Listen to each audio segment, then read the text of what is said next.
Honda Winner X150 ABS Premium versus Yamaha Sniper 155 ABS version. Bigyan natin ng comparison ngayong araw. Tara!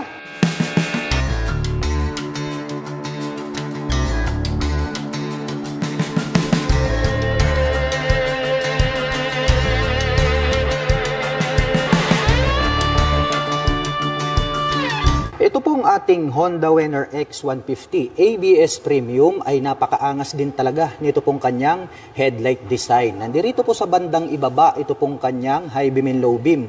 Nagkaroon po siya ng spike dito sa bandang itaas na nagsisilbing kanyang daytime running light. At located naman po rito sa gilid, ito pong kanyang LED na turn signals. Habang ito pong Yamaha Sniper 155 ay located po rito sa kanyang handlebar, ito pong kanyang low beam.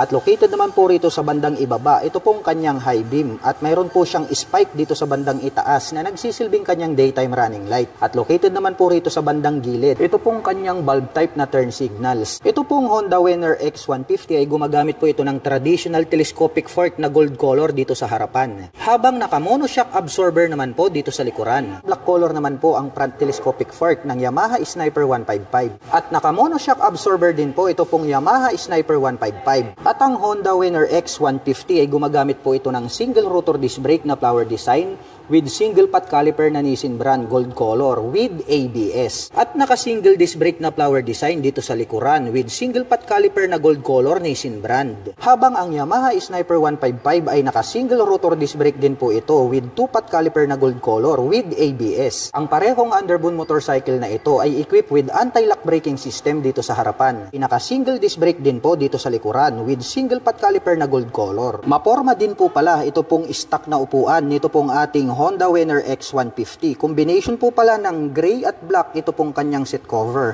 At yung kanyang pagkakatahi, makikita natin na matibay. At maporma din po ang dating ng upuan nito pong Yamaha Sniper 155. Ang ganda rin po ng pagkakatahi, talagang matibay.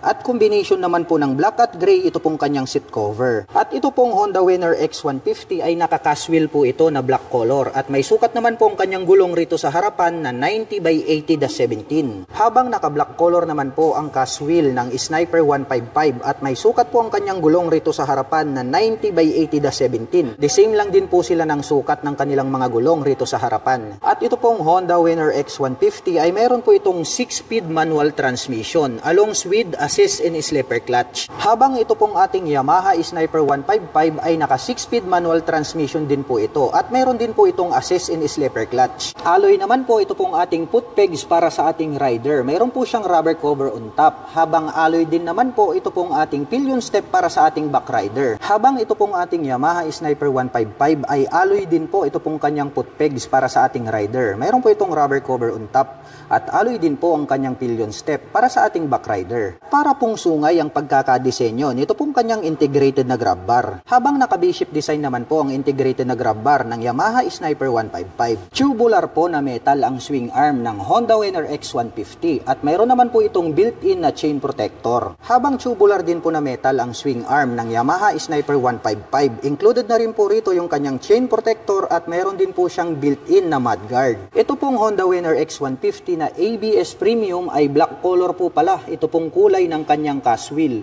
At mayroon naman pong sukat ang kanyang gulong rito sa likuran na 120 by 70-17. At ang sukat naman po ng gulong ng Yamaha Sniper 155 ABS version ay may sukat na 120 by 70-17 dito sa likuran. Pareho lang po pala sila ng sukat ng gulong sa harap at likod. Ito pong ating Honda Winner X150 ay naka fully digital meter panel display po ito. Sa bandang ibaba naman po yung kanyang mga light indicators. At mayroon naman po itong 2 button selector dito sa gilid.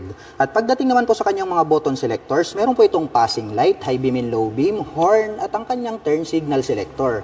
Habang dito naman po sa kabila, nandito po yung kanyang electric starter. Habang ito pong ating Yamaha Sniper 155 ay naka fully digital meter panel display din po ito. At mayroon po itong single button selector dito sa bandang gitna. At pagdating naman po sa kanyang mga button selectors, mayroon po itong passing light, high beam and low beam, turn signal selector at ang kanyang horn. Habang dito naman po sa kabila, mayroon po itong engine kill switch, hazard button at ang kanyang electric starter. Ito pong ating Honda Winner X150 ay equip po ito ng smart keyless system. Included na po rito yung kanyang set button. Habang dito naman po sa kabila, mayroon na po pala itong built-in na USB Type-A port. Gagamit na lamang po kayo rito ng cable ay pwede na po kayong mag-recharge ng inyong mga mobile phones. Habang ito pong ating Yamaha Sniper 155 ay equip din po pala ito ng smart keyless system. Included na rin po dito yung kanyang set button.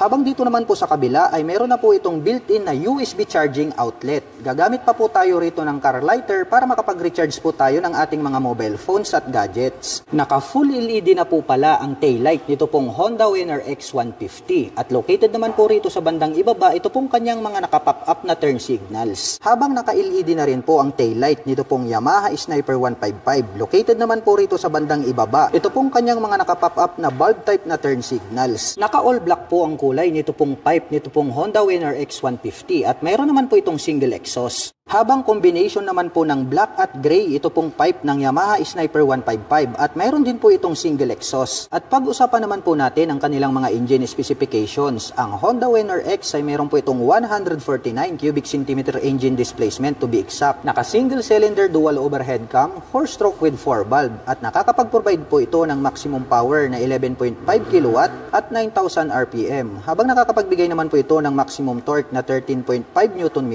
at 7,000 RPM. Habang ang Yamaha Sniper ay mayroon po itong 155 cubic centimeter engine displacement, naka single cylinder dual overhead cam, 4-stroke with 4 valve at nakakapag-provide po ito ng maximum power na 13.2 kW at 9,500 RPM. Habang nakakapagbigay naman po ito ng maximum torque na 14.4 Nm at 8,000 RPM. At ito pong ating Honda Winner X150 ay meron po itong 4.5 liters na fuel tank capacity at meron naman po itong fuel consumption na 45 km per liter. Habang ito pong ating Yamaha Sniper 155 ay meron po itong fuel tank capacity na 5.4 liters at meron din po itong 45 km per liter na fuel consumption. At ang presyo po ng Honda Winner X150 ABS Premium ay nagkakahalaga po ito ng 129,900 pesos. At kung gusto mo naman pong kumuha ng hulugan ay kailangan mo pong mag-down payment ng 13,800 pesos. At mayroon po itong 6,473 pesos sa loob po yan ng 3 taon. Habang ang Yamaha Sniper 155 ABS version ay nagkakahalaga po ito ng 145,900 pesos. At kung gusto mo naman pong kumuha ng hulugan ay kailangan mo pong mag-down payment ng 17,800 pesos. At mayroon naman po itong 7,090 pesos sa loob po yan ng 3 taon.